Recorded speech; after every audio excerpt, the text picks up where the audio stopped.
Welcome to Hudson RPO's podcast on racial equality and diversity.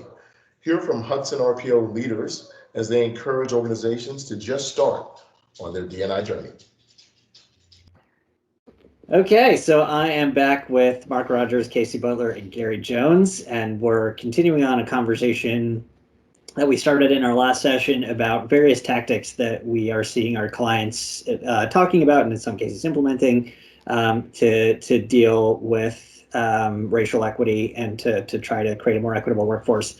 And I think the one that's common to all of our experience and that has a lot of currency in the corporate world these days is unconscious bias training, which for those who are unfamiliar with it, it is an experiential training that's usually a facilitated training that really is meant to get people to understand and recognize that they do have biases that they may not even be aware of and dimensions to bias that they may not have thought of before. So, in theory, it's meant to awaken people to biases that they hold that they might not be aware that they held. And the intent is to be able to go from there to sort of apply some learning from that and how decision making proceeds within an organization from that point.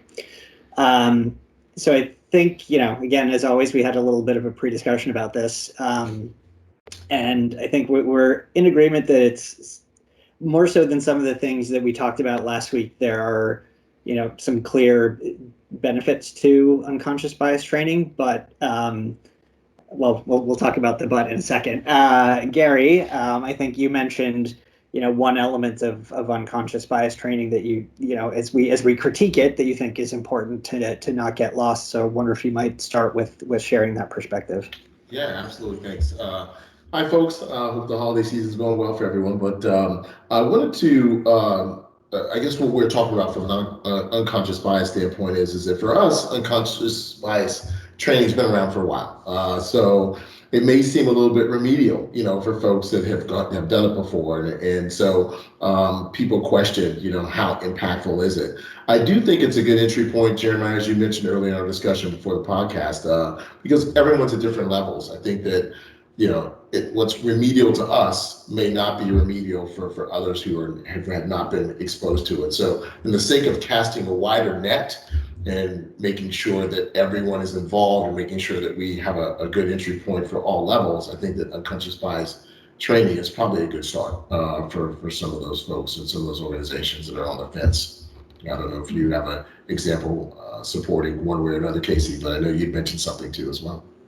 Yeah, so it's so funny that we talk about this topic today because I think back to the beginning of my recruitment career and I took a training called More Than a Gut Feeling, which is basically unconscious bias, just labeled something differently. And we won't talk about how long ago that was because I don't want to age myself. But it was, it was eye-opening to me at the time because as most of you who are in recruitment know, you don't necessarily go to school to become a recruiter. So, at that point in my career, I was just starting out and learning a lot about interviewing and things along those lines. And it was just one of the things that has always stuck with me from that video from the 70s, and I didn't watch it in the 70s, just to be clear. But it was old. We believe you. Yeah. And one of the things that just stood with me or stuck with me through my whole career in recruitment has been that, you may feel a certain way or your intuition may tell you something, but it's always important when you're interviewing someone to validate how you're feeling and thinking by asking probing questions that can either justify or not the way you're feeling. So it's about fact-based interviewing. If you're thinking, oh, this person seems so organized, and maybe it's because the way that they pulled themselves together for the interview. Well, if you're not going to ask questions around organization and how they organize themselves, then you've just made an opinion based on, their visual presentation versus validated what you're really, whether or not that is the case. So that's just something that's always stuck with me when it comes to unconscious bias. Yeah, I mean, I think it's about establishing the awareness. I agree. I think it's a good starting point, and without awareness, you really don't take, DEI anywhere. And so it makes sense that that's where companies want to start. I think it's interesting the method for unconscious bias training. That's a question, like, how does that typically happen? Is it web-based training? Is that the most impactful method? I think it'll vary from company to company.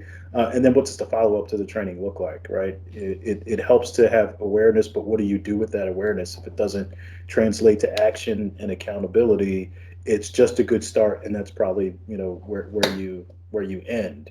Mhm. So I think a lot of companies pick that as their starting point. I'll say, in my experience, it's positive because that's been kind of what gets the ball rolling and gets to, more, I would say, proactive actions in the DEI space, not just, hey, we're aware of, our biases, but what we do to limit, reduce, and so forth is really important. But yeah, standalone, it's not, like we talked about in the last episode, standalone, it's not, the fix all Mhm. to your DEI woes.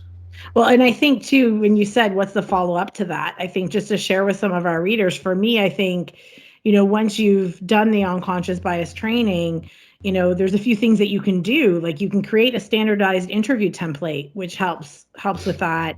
You can, when you're interviewing, candidates for a job, you can create an objective list of requirements for the role. And then I think also, right, even before you get to the interviewing stage, you can make sure your job descriptions are inclusive, right? Inclusive job descriptions. So I think, that those are some actions along with the unconscious bias training that I think can help some of our some of the companies that we're working with and some of the people who are tuning in. So, Mark, I heard you say, I think that's a great point, Casey. And I think that speaks to what Mark was talking about, which is it's a good start, but then, right? And so what you're describing is some of the but then, so the things that sort of follow on from that discovery.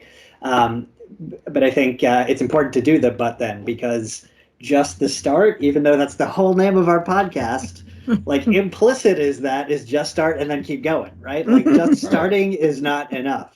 And just as a quick aside about that, I was actually recently speaking to a senior hiring leader who has gone through unconscious bias, had the whole team go through unconscious bias in a facilitated setting. I think it was to the extent that it can't be done like the right way. I think this was probably more that full day kind of classroom kind of delivery, which is effective because, it's experiential and it's about yourself, and people love to learn about themselves, right? So like, I think that's where the impact of that comes in. But it's then what, right? So in this case, he was saying that he had somebody on his team who had interviewed a candidate and who he was very excited about, was really wanted to proceed to offer. And the manager was like, wait a minute, this guy is from the same school as everyone else on your team. Like, are you just hiring them because they came from this school? And the guy was like, I thought about that affinity bias and I decided that, like, nope, that's not why I wanted to proceed with this candidate, right? So the danger, right, is that people feel like, okay, now I'm empowered to self-diagnose all my biases, and therefore every decision I make from here on out is without bias. And that's not how this works, right? It's to help us understand that we are biased. We are biased implicitly, just in the environments in which we operate. And we need to build systems like the ones you were talking about, Casey, to help deal with that. But it's not something we can self-diagnose and resolve necessarily. Right.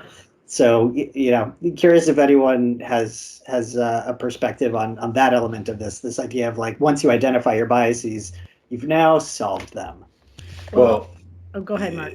No, so it's a little bit different slant on my response to that, but I think that gets to why you have to have a more robust, a broader program. So if you're a DEI program, whether it's cultural recruitment, whatever, if you're a hiring manager and you're limiting yourself to recruiting from your alma mater or whatever schools are you have relationships with, and you don't broaden your horizons, you don't consider HBCUs or schools that have more diverse populations, you're going to channel your talent and your recruitment efforts in a very narrow way, which will enable you to say, well, no, I didn't make that decision based on X, when your whole pool is homogenous. Now, if you have a diverse pool of talent to choose from, at the very worst, you have a diverse pool of talent to choose from. You make the wrong decision there, then obviously the accountability is on you as a leader. But it's got to be a broad, a broad program that has kind of a diverse spread of talent and diverse makeup, so you have more options to choose from. And I think it's got to come back to accountability as well, Yeah. right? So learning is one thing, but making sure that we set up again, an actual strategy after the fact that makes people accountable. And what I mean by accountable is just really making sure that, hey, listen, we do have an unbiased or an unbiased process that's set up. And if you're following that particular process, likelihood of you not making the decisions that you guys talked about is certainly higher. So setting up that accountability is going to be important. And to your point, Jeremiah, learning about the bias sometimes can give you a great defense mechanism, right? And a great, but having the accountability set up after the fact, I think is going to be important if you are going to explore unconscious bias training programs. And just to add to that, it made me think if that particular hiring manager, if my client came to me and said, we're having this problem, I'd be saying, well, maybe it shouldn't just be one decision maker. Maybe you should look at, who's participating in the debrief, who is, adding some additional opinions or thoughts on the decision. And so I think, again, Gary, just to lend to what you were saying about it's the process, it's not a process. It's not just, it's making sure that it's consistent. And I know we have a client that, you're not to interview by yourself really, because you really need to be able to have dialogue and talk to people about what your thoughts are after the interview. And you may see things differently after you do that. So I think, that's really important, because at the end of the process for the manager to say, well, do you think that you're being biased, isn't as helpful as if it had happened throughout the process during debriefs, to sort of maybe making that mind shift throughout the process. It's a good point. And in credit to the hiring manager for my story, Casey, I will say that was his response, right? Right. He did say to that person, like, you shouldn't have done that interview by yourself because you can't challenge your biases. You need to do it with this person. And then, they should have an awareness of this potential bias and really challenge you on that.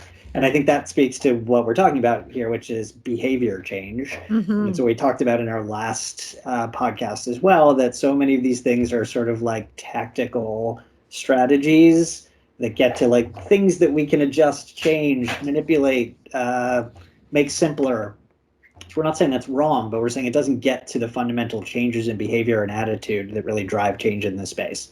And I think what I'm hearing about unconscious bias is, again, it's a gateway, right? But it's only a gateway insofar as you walk through it and continue on your journey. So, just an open question, sort of, okay, you do the unconscious bias training. Where do you go from there? How does that translate, or how does that support a broader program of transformation? Again, another one of these big questions that I just expect everyone to jump up and solve, but I'll throw it out there. Well, so I'll take the first stab at it. I think it's got to start to be embedded in the culture, right? So if you're not willing to take what you learn from unconscious bias training and translate that into your work environment, into your work relationships, into your processes and policies, and you're not embedding it into the culture of the organization. And that even comes down to challenging one another when you see, something that is, potentially a biased behavior. Like I think about how many times in my career I've seen someone challenge another person, a leader challenge another leader who is doing the wrong thing or saying the wrong thing, and it hasn't been very often.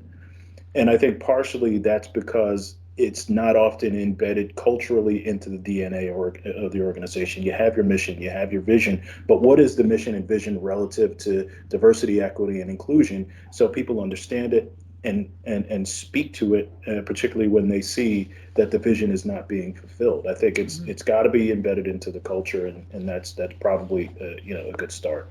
I'll save my other comments because I know Gary and Casey have some other ideas, obviously programmatic and so forth. But Casey, Gary, what do you say?